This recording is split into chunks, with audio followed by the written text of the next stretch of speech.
ছাত্ৰ ছাত্ৰীসকল ফাইনালি তোমালোকৰ আজি মেট্ৰিক পৰীক্ষাৰ ৰুটিনখন আহি গ'ল। এইটো ভিডিঅ' তোমালোকৰ মেট্ৰিক পৰীক্ষাৰ ৰুটিনৰ বিষয়ে ডিসকাস কৰিম। কোনটো তাৰিখত তোমালোকৰ কোনটো এক্সাম আছে তোমালোকে চাই লোৱা। তোমালোকৰ মৰ্নিংৰ পৰা এক্সাম হ'ব 9টাৰ পৰা 12টা লৈকে। তোমালোকে চাই লোৱা। তোমালোকৰ 10 তাৰিখত আছে MIL আৰু English IL exam. MIL exam আছে 10 তাৰিখত। তাৰ পিছত তোমালোকৰ 13 তাৰিখত আছে সোশ্যাল এক্সাম, মাজত 2 দিন বন্ধ আছে।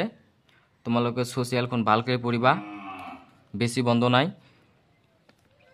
তাৰ পিছত তোমালোকৰ 14 তাৰিখত আছে তোমালোকৰ ইলেক্ট্ৰিভ, মিউজিক, ডান্স, উডগ্ৰাফ, হোম সায়েন্স আৰু তোমালোকৰ আফটাৰনুনত আছে 5 আৱাৰ্ছ ইলেক্ট্ৰিভ এইটো।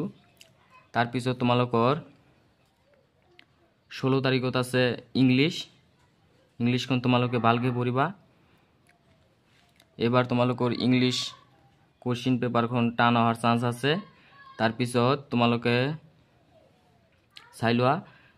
তোমালোকৰ 20 তাৰিখত আছে জেনাৰেল ম্যাথমেটিক্স, এইটো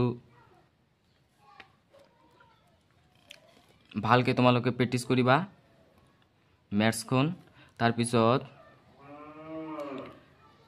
তোমালোকৰ 23 তাৰিখত আছে জেনাৰেল সায়েন্স, 24 তাৰিখত আছে মণিপুৰী ইলেক্ট্ৰিভ, তোমালোকে চাই লোৱা। তাৰ পিছত তোমালোকৰ 25 তাৰিখত আছে হিন্দী। তোমালোকৰ যাৰ যাৰ হিন্দী আছে সিহঁতৰ মানে হিন্দী এক্সামখন আছে তোমালোকৰ 25 তাৰিখত।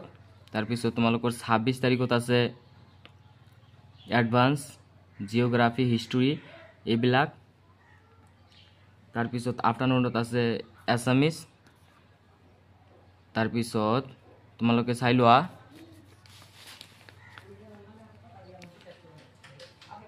সাতাইশ তাৰিখত আছে তোমালোকৰ ৰিটেল ট্ৰেড, তোমালোকৰ NSQFৰ সাবজেক্ট ITIS। তোমালোকে চাই লোৱা কোন কোন এক্সাম আছে তোমালোকৰ 27 তাৰিখত।